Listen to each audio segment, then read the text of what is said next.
I think in general, when we come to a camp like this, when we come to more of an advanced camp, one of my challenges as an instructor is it's very easy to take someone who's never umpired before and make them, in a short period of time, step in correctly or track the pitches correctly.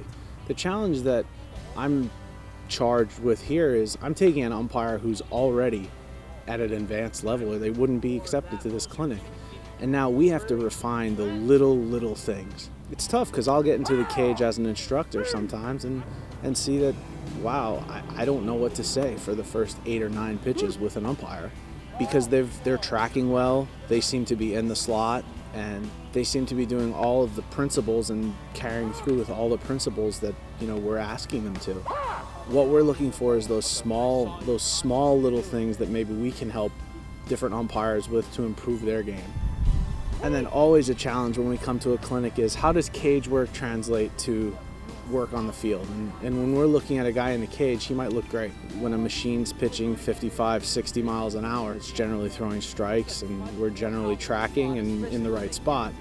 And then we come out on the field, into a scrimmage, a live game, and we see that the umpire has some inconsistencies. And there's a real unique combination of cage work and actual live games that we have to look at and try to help the umpires improve themselves. Because some guys are great in the cage and aren't so great on the field, and vice versa.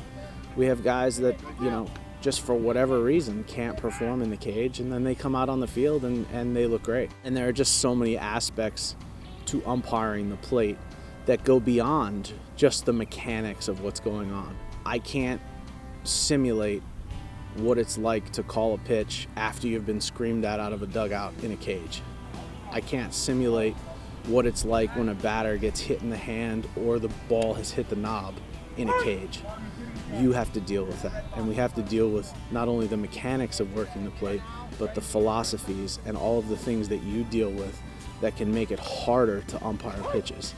If all we had to do was go back there and call pitches, we probably would just be able to do it's just like cage work.